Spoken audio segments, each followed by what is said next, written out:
Artificial intelligence and human intelligence. ആധുനിക ലോകം ശാസ്ത്ര സാങ്കേതിക പുരോഗതിയുടെ മികവിൽ പുതിയ ദൂരങ്ങളും ഉയരങ്ങളും സ്ഥാനങ്ങളും കരസ്ഥമാക്കിക്കൊണ്ട് കുതിക്കുകയാണ്. ഈ കുതിപ്പിൽ കുറച്ച് വർഷങ്ങളായി മനുഷ്യന് ഒരുപാട് സഹായങ്ങൾ നൽകിക്കൊണ്ട് AI ടൂൾസ് പ്രത്യക്ഷപ്പെടാൻ ആരംഭിച്ചിരിക്കുന്നു.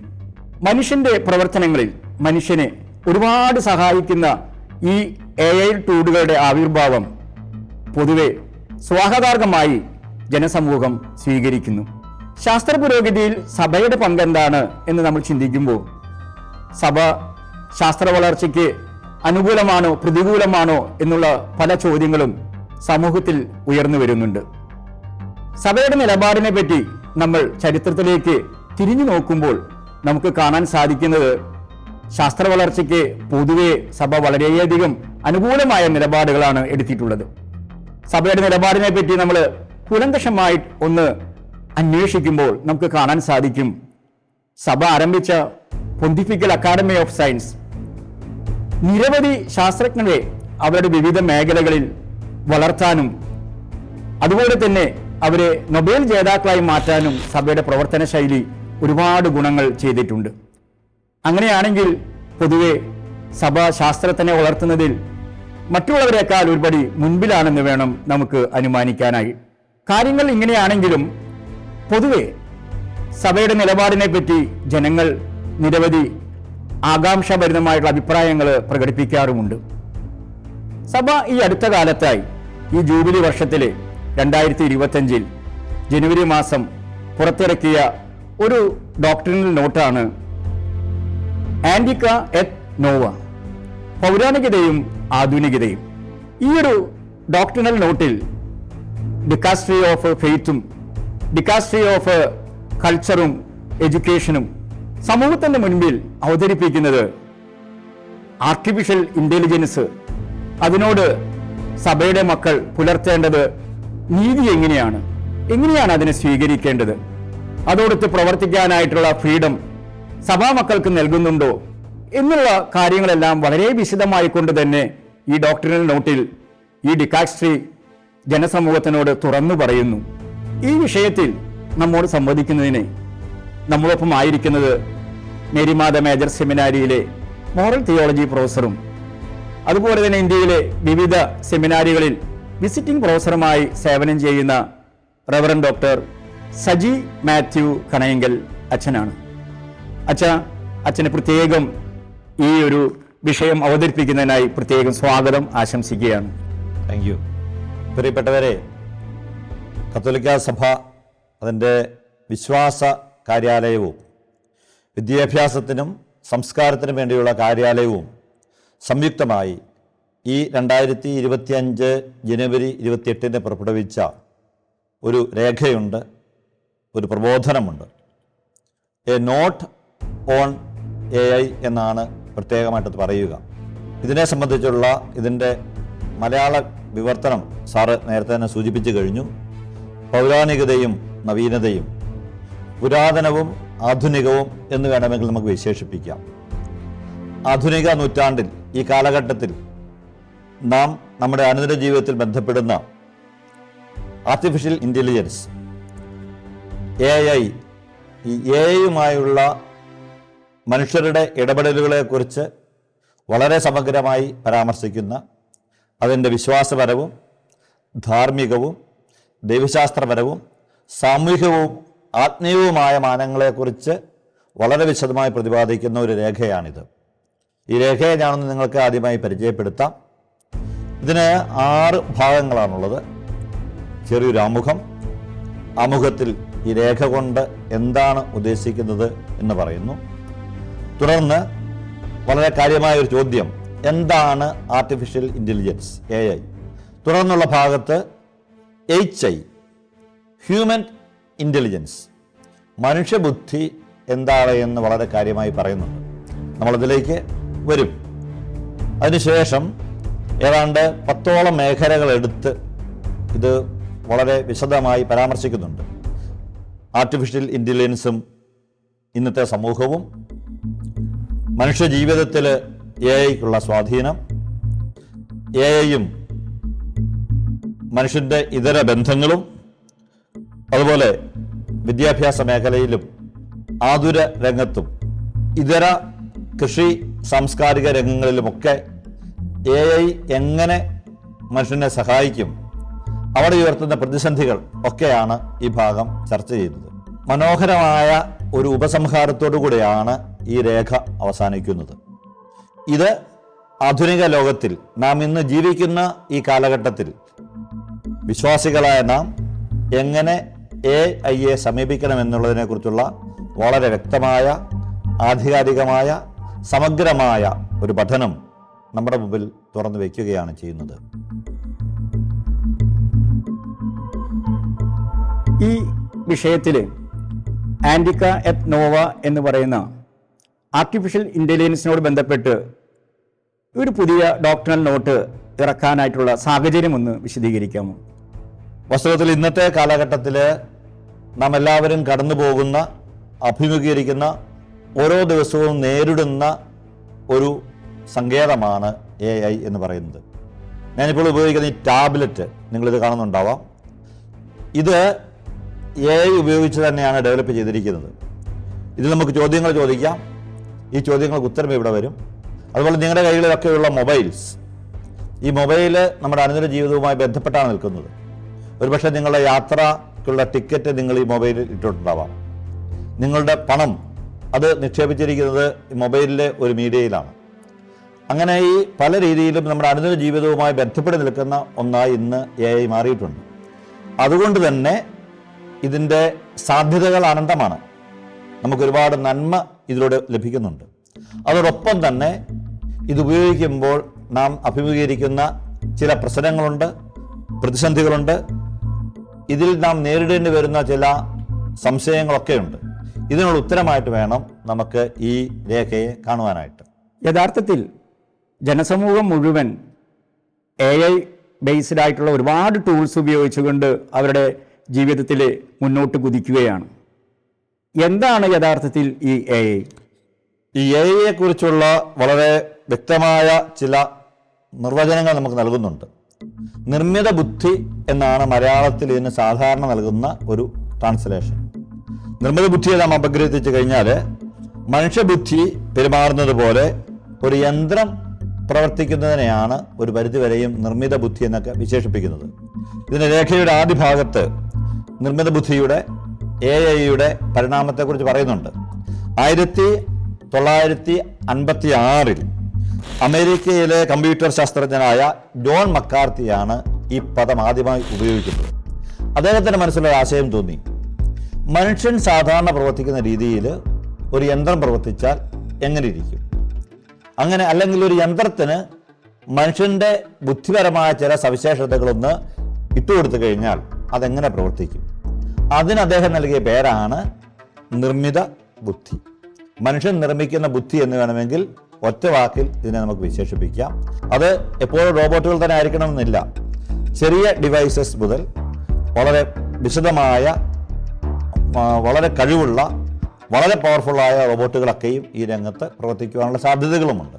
യഥാർത്ഥത്തിൽ ജോൺ മക്കാർത്തി ശാസ്ത്രജ്ഞൻ തുടങ്ങിയ അല്ലെങ്കിൽ സ്വപ്നം കണ്ട ആ ലോകത്തിലേക്ക് തന്നെയാണോ ഇപ്പോഴത്തെ AI കുതിച്ചുകൊണ്ടിരിക്കുന്നത്? വാസ്തവത്തിൽ AI-ക്ക് ഇന്ന് വളരെയേറെ വികാസ പരിണാമങ്ങൾ സംഭവിച്ചിട്ടുണ്ട്. ഇപ്പോൾ ഈ ആധുനിക കാലഘട്ടത്തിൽ, അടുത്ത കാലഘട്ടത്തിലുണ്ടായ നാനോ ടെക്നോളജിയുടെ വികാസം നിമിത്തം AI-യുടെ സാധ്യതകൾ അനന്തമാണ്.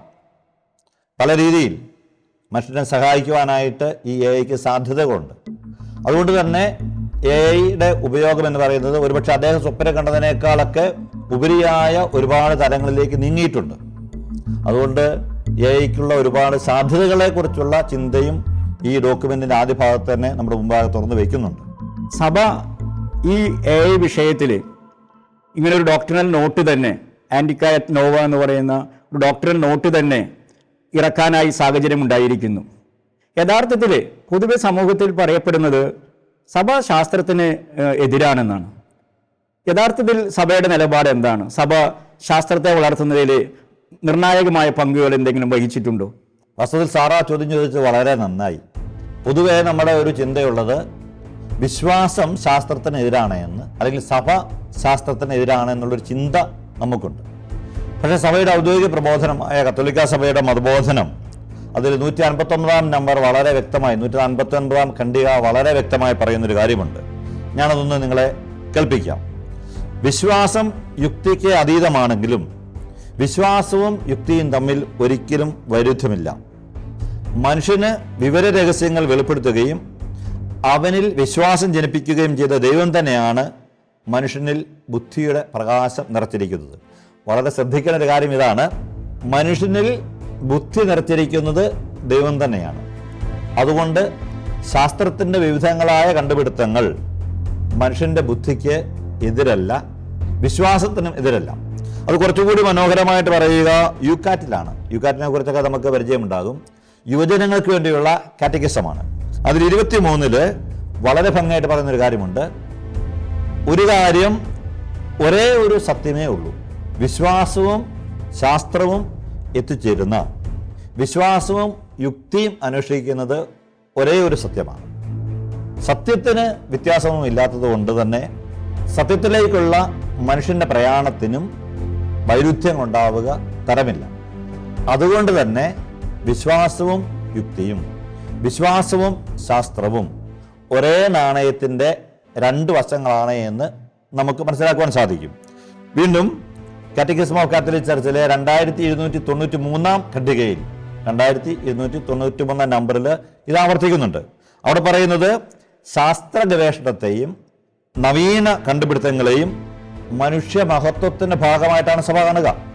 അതുകൊണ്ട് ശാസ്ത്രത്തിൻ്റെ പുരോഗതി എന്ന് പറയുന്നത് മനുഷ്യ മഹത്വത്തിൻ്റെ പുരോഗതിയാണ്. ശാസ്ത്രത്തിൻ്റെ വളർച്ച എന്ന് പറയുന്നത് മനുഷ്യ മഹത്വത്തിൻ്റെ വളർച്ചയാണ്.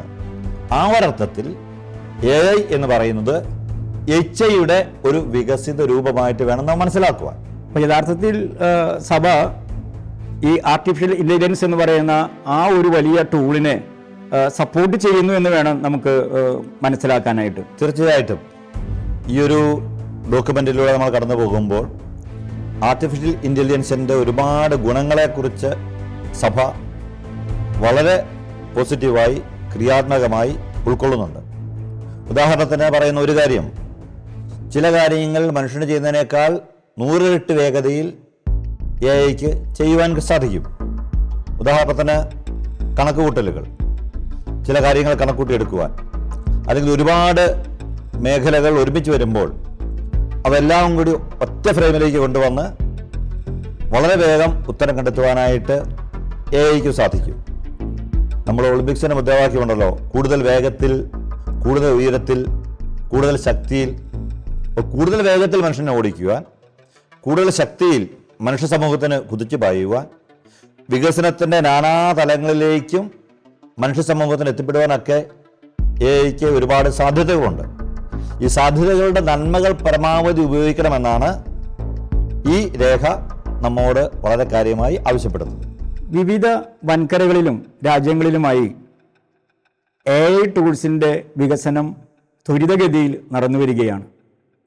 മനുഷ്യന് സഹായകരമായിട്ട് മനുഷ്യൻ്റെ പ്രവർത്തനങ്ങളിൽ മനുഷ്യനെ സപ്പോർട്ട് ചെയ്യുന്ന രീതിയിൽ ഒരുപാട് ടൂൾസ് ഡെവലപ്മെൻറ്റ് ചെയ്തുകൊണ്ട് പുറത്തു വരികയാണ്. അങ്ങനെയാണെങ്കിൽ ഈ AIയുടെ ഗുണങ്ങളെ പറ്റിയിട്ട് അച്ഛനൊന്ന് വിശദമായിട്ട് സംസാരിക്കാമോ? AIയുടെ ഒരുപാട് ഗുണങ്ങൾ നമ്മുടെ അനുദിന ജീവിതത്തിൽ തന്നെ നാം അറിയുന്നുണ്ട്, അനുഭവിക്കുന്നുണ്ട്. ഉദാഹരണത്തിന് കുറേ കാലം മുമ്പ് നിങ്ങൾക്ക് വിദേശത്തുള്ള ഒരാളോട് സംസാരിക്കണമെങ്കിൽ നിങ്ങൾ ടെലിഫോണായിരുന്നൊരു മാർഗമായിട്ടുണ്ടായിരുന്നത്. അതൊരു പക്ഷേ അത് ബുക്ക് ചെയ്ത് മണിക്കൂറുകൾ കാത്തിരിക്കണമായിരുന്നു. ആധുനിക സാങ്കേതിക വിദ്യയുടെ വികാസത്തോടുകൂടി നമുക്കൊരു സെക്കൻഡിൻ്റെ 100 അംശം കൊണ്ട് ഒരാളുമായിട്ട് സംസാരിക്കുവാനുള്ള സാധ്യതകൾ ഏറിയിരിക്കുകയാണ്. അതുപോലെ തന്നെ മനുഷ്യൻ്റെ ആരോഗ്യരംഗത്തുണ്ടായ വിപ്ലവകരമായ മാറ്റങ്ങൾ, ചികിത്സാ രംഗത്തുണ്ടായ നൂതന പരിവർത്തനങ്ങൾ, അതുപോലെ മനുഷ്യ വികാസ രംഗത്തുണ്ടായിട്ടുള്ള ഒരുപാട് സംഭാവനകൾ, ഇങ്ങനെ എയുടെ ഉപയോഗം കൊണ്ട് ഉണ്ടാകുന്ന ഒരുപാട് സാധ്യതകളുണ്ട്. ഇതുപോലെ പ്രധാനപ്പെട്ട മറ്റൊരു മേഖലയാണ് വിദ്യാഭ്യാസ മേഖല. കുറേ വർഷങ്ങൾക്ക് മുമ്പ് ഒരു അധ്യാപകനിൽ നിന്നും മാത്രം കാര്യങ്ങൾ കേട്ടുകൊണ്ടിരുന്ന വിദ്യാർത്ഥികൾക്ക്, അല്ലെങ്കിൽ ഒരു ലൈബ്രറിയിൽ ചെന്ന് പുസ്തകമെടുത്ത് അത് അന്വേഷിച്ചു കൊണ്ടിരുന്ന ഒരു വിദ്യാർത്ഥിക്ക്, ഒരു ഗവേഷകന് ഇന്ന് എയുടെ സഹായത്തോടു കൂടി ഒരു ചോദ്യം കൊടുത്തു കഴിഞ്ഞു കഴിഞ്ഞാൽ ലഭ്യമായിട്ടുള്ള എല്ലാ മേഖലകളെയും കുറിച്ചുള്ള ഉത്തരങ്ങൾ ഏതാനും നിമിഷങ്ങൾക്കകം അദ്ദേഹത്തിൻ്റെ സ്ക്രീൻ ബോർഡിൽ, അദ്ദേഹത്തിൻ്റെ ഉള്ളം കയ്യിൽ തെളിഞ്ഞു വരും. ആ മേഖലകളിലെല്ലാം ഒരുപാട് സാധ്യതകൾ AI നമ്മുടെ മുമ്പിൽ തുറന്നിടുന്നുണ്ട്. അതുകൊണ്ട് തന്നെ മനുഷ്യചരിത്രത്തെ മുമ്പോട്ട് കൊണ്ടുപോകുവാൻ, വളരെ വികസിപ്പിക്കുന്ന തലത്തിലേക്ക് കൊണ്ടുപോകുവാനായിട്ട് AIക്ക് സാധ്യതകളുണ്ട്. ദൈവത്തിൻ്റെ സ്വന്തം ഛായയിലും സാദൃശ്യത്തിലും സൃഷ്ടിക്കപ്പെട്ട മനുഷ്യൻ, ഈ മനുഷ്യൻ്റെ ഹ്യൂമൻ ഇൻ്റലിജൻസ് HI എന്ന് പറയുന്നതിനെ ഓവർടേക്ക് ചെയ്യുന്ന രൂപത്തിലും ഭാവത്തിലുമല്ലേ വിവിധ രാജ്യങ്ങളിലെ AIയുടെ ഈ മികവ് നമ്മളോട് സൂചിപ്പിക്കുന്നത്? യഥാർത്ഥത്തിൽ എന്താണ് ഈ HI? സാറിൻ്റെ ചോദ്യം വളരെ പ്രസക്തമാണ്. നമ്മളാരും ചിന്തിക്കാത്തതും നമുക്കെപ്പോഴും ഉള്ളതും നാം എല്ലാ സമയവും ഉപയോഗിക്കുന്നതുമായ ഒന്നാണ് HI, ഹ്യൂമൻ ഇൻ്റലിജൻസ്. മനുഷ്യബുദ്ധി എന്ന് ഞാൻ പറയുമ്പോൾ നിങ്ങളുടെ മനസ്സിൽ കടന്നു വരിക പ്രധാനമായും ഒരു കാര്യമായിരിക്കും. നമ്മുടെ തലച്ചോറ് ഉപയോഗിച്ച്, അല്ലെങ്കിൽ നമ്മുടെ ചില ഗവേഷണ സാധ്യതകൾ ഉപയോഗിച്ച് നാം മനസ്സിലാക്കുന്ന ചില മേഖലകൾ. മനുഷ്യബുദ്ധിയെ ഈ ഡോക്യുമെൻ്റ് കാണുക വളരെ വിശാലമായ അർത്ഥത്തിലാണ്. ഹ്യൂമൻ ഇൻ്റലിജൻസ് HI എന്ന പ്രയോഗം തന്നെ ഇതിൽ നടത്തുന്നുണ്ട്. മനുഷ്യബുദ്ധിക്കുള്ള പല സവിശേഷതകളിൽ ഏറ്റവും പ്രധാനമായി ചൂണ്ടിക്കാണിക്കുക, മനുഷ്യബുദ്ധിയുടെ അല്ലെങ്കിൽ മനുഷ്യൻ്റെ ഏറ്റവും പ്രധാനപ്പെട്ട സവിശേഷത എന്ന് പറയുന്നത് അവൻ ചിന്തിക്കുന്ന ഒരു മൃഗമാണ് എന്ന പഴയ അരിസ്റ്റോട്ടലിൻ്റെ നിർവചനം തന്നെയാണ്. സ്വയമായിട്ട് ചിന്തിക്കുവാൻ ശേഷിയുള്ളവനാണ് മനുഷ്യൻ. ഈ ചിന്ത ഏതെല്ലാം തരത്തിലൂടെ പോകുമെന്നുള്ളതിനെക്കുറിച്ച് നമുക്ക് വ്യക്തമായ ഒരു മാനദണ്ഡമൊട്ടും ഇല്ലതാനും. ഒരുപക്ഷെ ഒരേ സമയം നമ്മൾ ഇവിടെ ആയിരിക്കുമ്പോൾ തന്നെ നമ്മുടെ ചിന്തയുടെ പ്രതലങ്ങൾ എന്ന് പറയുക വളരെ വിദൂരമായ സ്ഥലങ്ങളായിരിക്കാം, നമ്മുടെ ചെറുപ്പകാലത്തെ ചില ഓർമ്മകളായിരിക്കാം, ജീവിതത്തിൽ നമ്മെ നൊമ്പരപ്പെടുത്തിയ ചില നിമിഷങ്ങളായിരിക്കാം, നമ്മെ അസ്വസ്ഥപ്പെടുത്തിയ ചില മേഖലകളായിരിക്കാം. അതുകൊണ്ട് ചിന്ത എന്ന് പറയുന്നത് ഒരു ഏകീകൃതമായ മാനമുള്ള ഒന്നല്ല. ഈ ചിന്തയെ സഭയുടെ വലിയ വേദശാസ്ത്രജ്ഞനായ തോമസ് അക്വിനാസ് നിർവചിക്കുന്ന 2 തലങ്ങളുണ്ട്. അത് വളരെ പ്രധാനപ്പെട്ടതാണ്. ഹ്യൂമൻ ഇൻ്റലിജൻസ് എന്ന് പറയുന്നത് യുക്തിയുടെയും ബുദ്ധിയുടെയും 2 തലങ്ങളിലൂടെയാണ് ആവിഷ്കൃതമാവുക. ഈ രേഖ വളരെ ഭംഗിയായി പറയുക 2 വാക്കുകളാണ്. ഒന്ന് ഇൻ്റലിജൻസ്, നമുക്കിതിനെ ബുദ്ധി എന്ന് വേണമെങ്കിൽ പറയാം. മറ്റൊന്ന് റീസണാണ്, യുക്തി. ബുദ്ധിയും യുക്തിയും മനുഷ്യൻ്റെ 2 തലങ്ങളാണ്. ബുദ്ധി ഉപയോഗിച്ച് നമ്മൾ കാര്യങ്ങളൊക്കെയും അറിയുന്നു, എന്നാൽ യുക്തി ഉപയോഗിച്ച് നാം കാര്യങ്ങൾ അപഗ്രഥിക്കുകയാണ് ചെയ്യുന്നത്. ഇൻ്റലിജൻസിന് അപഗ്രഥനത്തിനപ്പുറം അറിവിൻ്റെയും അന്വേഷണത്തിൻ്റെയും ഒരുപാട് മേഖലകളിലേക്ക് യാത്ര ചെയ്യുവാൻ ശേഷിയുള്ള ഒന്നാണ്. അതുപോലെ തന്നെ മനുഷ്യനെ സംബന്ധിച്ച വളരെ പ്രധാനപ്പെട്ട ഒരു സ്വഭാവ സവിശേഷതയാണ് അവൻ്റെ ബന്ധങ്ങൾ. ഞാനിപ്പോൾ സാറുമായിട്ട് സംസാരിക്കുമ്പോൾ, നിങ്ങളുമായി സംവദിക്കുമ്പോൾ നമ്മൾ തമ്മിൽ ഒരു ബന്ധം സ്ഥാപിതമാവുകയാണ്. ഈ ബന്ധങ്ങൾ ഒഴിവായിക്കൊണ്ട് മനുഷ്യന് ഒരു ജീവിതം അസാധ്യമാണ് എന്നാണ് പഠനങ്ങൾ പറയുക. ഒരുപക്ഷെ സാറിന് ഇതേക്കുറിച്ച് കൂടുതൽ എന്തെങ്കിലും വിശദീകരിക്കാൻ കഴിയുകയും ചെയ്യുമായിരിക്കാം. ബന്ധങ്ങളെപ്പറ്റി അച്ഛൻ സൂചിപ്പിച്ചപ്പോൾ എൻ്റെ മനസ്സിൽ വരുന്നത് ഹാർവാർഡ് യൂണിവേഴ്സിറ്റിയിലെ 1938 തുടങ്ങിയ ഒരു വലിയ റിസർച്ച് പ്രോഗ്രാം. എനിക്ക് തോന്നുന്നു ലോകത്തിലെ ഇത്രയും ദൈർഘ്യമുള്ള ഒരു റിസർച്ച് പ്രോഗ്രാം മുൻപ് നടന്നിട്ടില്ല. ആ ബന്ധങ്ങളുടെ പ്രവർത്തനങ്ങളെ പറ്റിയുള്ള ആ റിസർച്ച് മേഖല, അതിലെ 70ഓളം അംഗങ്ങളാണ് പൊതുവെ ഹാർവാർഡ് യൂണിവേഴ്സിറ്റിയിലെ ആ റിസർച്ചിൻ്റെ തുടക്കത്തിലുണ്ടായിരുന്നത്. അതിലൊരു അംഗം അമേരിക്കയുടെ തന്നെ മുൻ പ്രസിഡന്റായിട്ടുള്ള ജോൺ എഫ് കെന്നഡിയാണ്. ഇവരെ വെച്ച് തുടങ്ങിയ ആ റിസർച്ച്, അതിൻ്റെ ഔട്ട്കം 3 തലമുറകളോളം റിസർച്ച് അവർ കണ്ടിന്യൂസ് ആയി ചെയ്തിട്ട് ജനസമൂഹത്തിനോട് വിളിച്ചു പറയുന്നത് സത്യത്തിൽ അച്ഛനെ സൂചിപ്പിച്ച ബന്ധങ്ങളാണ് ഒരു മനുഷ്യൻ്റെ ജീവിതത്തിൽ അവന് ഏറ്റവും പ്രധാനമായും സന്തോഷവും ആരോഗ്യം പ്രദാനം ചെയ്യുന്നത് എന്നാണ്. അങ്ങനെയാണെങ്കിൽ എനിക്കൊരു സംശയം കൂടി അച്ഛനോട് ചോദിക്കാനുള്ളത്, ഈ ബന്ധങ്ങളെ ബാധിക്കുന്ന രീതിയിൽ ഈ AI ടൂൾസ് പുരോഗമനം പ്രാപിക്കുമോ? ഇതിനെ നമ്മൾ രണ്ട് തലങ്ങളിൽ വേണം മനസ്സിലാക്കുവാനായിട്ട്. മനുഷ്യനുള്ളതുപോലെയുള്ള ബന്ധങ്ങളുടെ ശ്രേണി രൂപീകരിക്കുവാൻ AI കഴിയുകയില്ല. കാരണം AI ഉള്ളിൽ നിവേശിക്കപ്പെട്ടിരിക്കുന്നത്, അല്ലെങ്കിൽ AI നൽകപ്പെട്ടിരിക്കുന്നത് മനുഷ്യൻ നിർമ്മിച്ചെടുത്ത ചില തലങ്ങൾ മാത്രമാണ്. ഒരുപക്ഷെ ചില വൈകാരിക പ്രകടനങ്ങൾ നടത്തുവാൻ AI സാധിക്കും. വികാരത്തിൻ്റെ ചില അംശങ്ങൾ, കരയുന്ന AI കാണും, ചിരിക്കുന്ന AI കാണും, അല്ലെങ്കിൽ അതുള്ള രൂപങ്ങളുണ്ടായെന്ന് വന്നേക്കാം, ചിന്തിക്കുന്ന ചില രൂപങ്ങളുണ്ടായെന്ന് വന്നേക്കാം.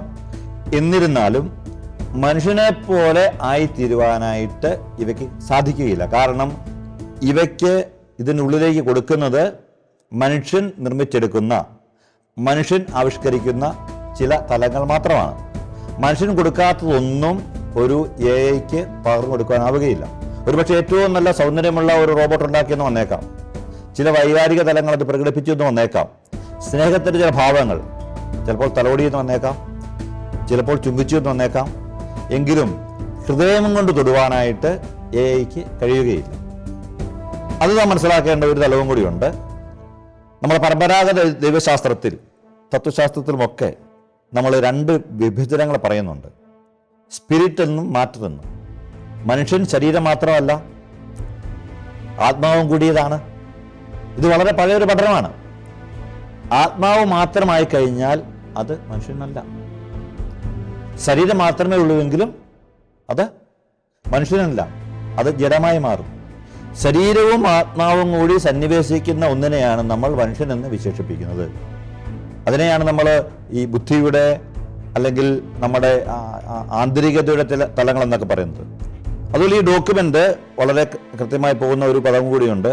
ഫ്രാൻസിസ് മാർപ്പാപ്പ പറയുന്ന ഒരു പ്രയോഗം അവിടെ നടത്തുന്നുണ്ട്. അത് ഹൃദയത്തിന്റെ ഭാഷ എന്നാണ്, the language of the heart.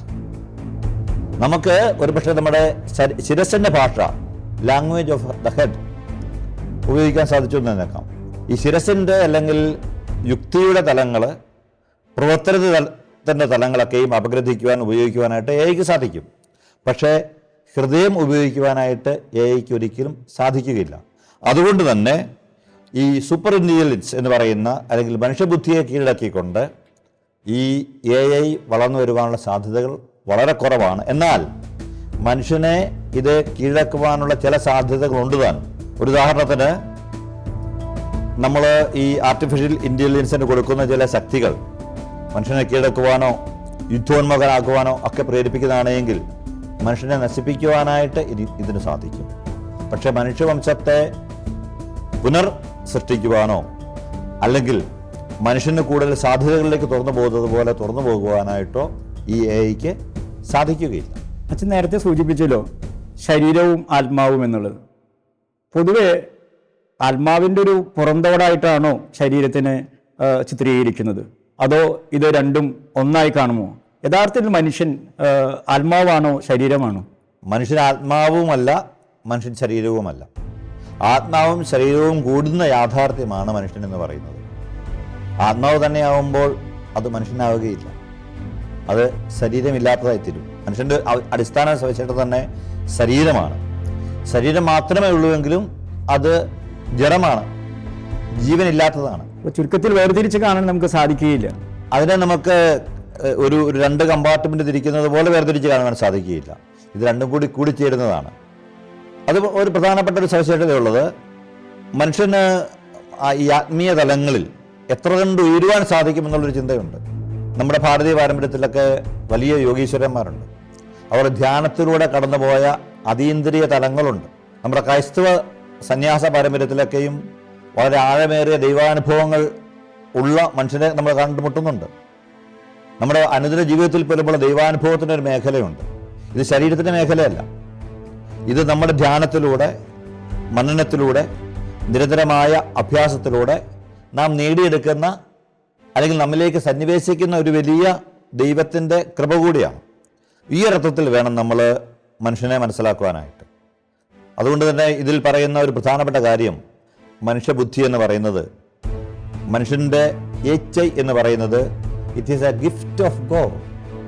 ദൈവത്തിൻ്റെ ദാനമായതുകൊണ്ട് തന്നെ ഇതിൻ്റെ ഈ ഒരു തലത്തിന് ഒരുപാട് ആത്മീയമായ ആന്തരികമായ തലങ്ങൾ കൂടിയുണ്ട്.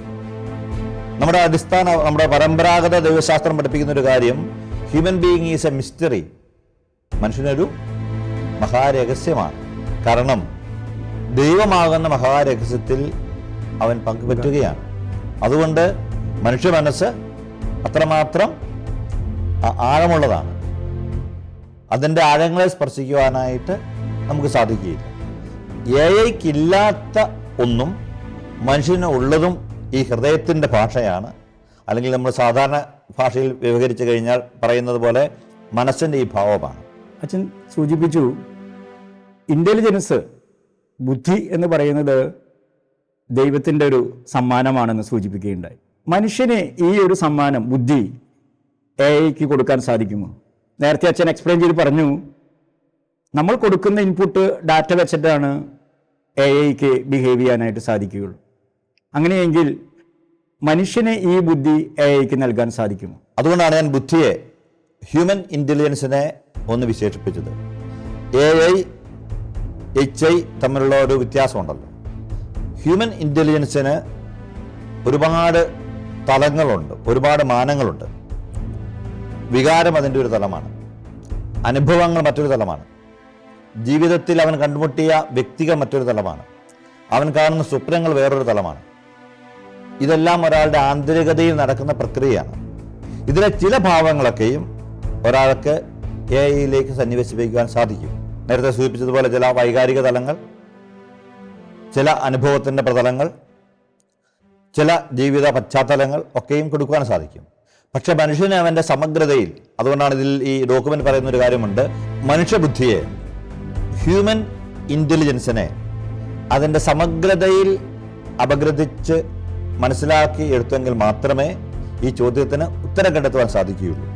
ഇതുവരെയുള്ള മനുഷ്യ ചരിത്രത്തിൽ ഒരു മനുഷ്യ വ്യക്തിയുടെയും ബുദ്ധിതലത്തെ അതിൻ്റെ സമഗ്രതയിൽ പൂർണ്ണമായി മനസ്സിലാക്കുവാനായിട്ട് മനുഷ്യന് സാധിച്ചിട്ടില്ല. ചില വളരെ സന്തോഷകരമായി ജീവിക്കുന്ന ആളുകൾ പെട്ടെന്ന് ഡിപ്രഷനിലേക്ക് ഉൾപ്പെട്ടു പോകുന്നതായിട്ട് കാണാറുണ്ട്. ചിലരെങ്കിലും ആത്മഹത്യ ചെയ്യുന്നതായിട്ടുള്ള കഥകൾ നമ്മൾ കേട്ടിട്ടുണ്ട്, അനുഭവങ്ങൾ, അറിവുകൾ നമ്മുടെ മുമ്പിലുണ്ട്.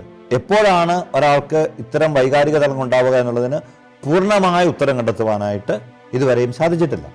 അതുകൊണ്ട് മനുഷ്യബുദ്ധി തന്നെ, human intelligence is a mystery. AI is not a mystery. അത് പറയാൻ കാരണം, ഒരുപക്ഷെ നമുക്ക് മിസ്റ്ററി എന്ന് തോന്നിയേക്കാം, കാരണം എനിക്ക് അസാധ്യമായ പല കാര്യങ്ങളും ഒരു AI ചെയ്യും എന്നതുകൊണ്ട് അത് മിസ്റ്ററി ആവുകയില്ല. കാരണം AI പൂർണ്ണമായും മനുഷ്യനാൽ സൃഷ്ടിക്കപ്പെട്ടതാണ്. മനുഷ്യൻ പൂർണ്ണമായും മനുഷ്യനാൽ സൃഷ്ടിക്കപ്പെട്ടതല്ല, അത് ദൈവ സൃഷ്ടിയാണ്.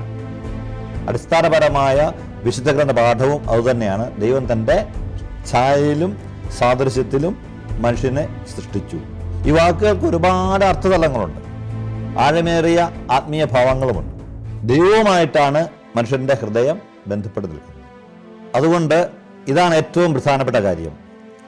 Artificial intelligence, AI is created by human being, but HI, human intelligence is created by God.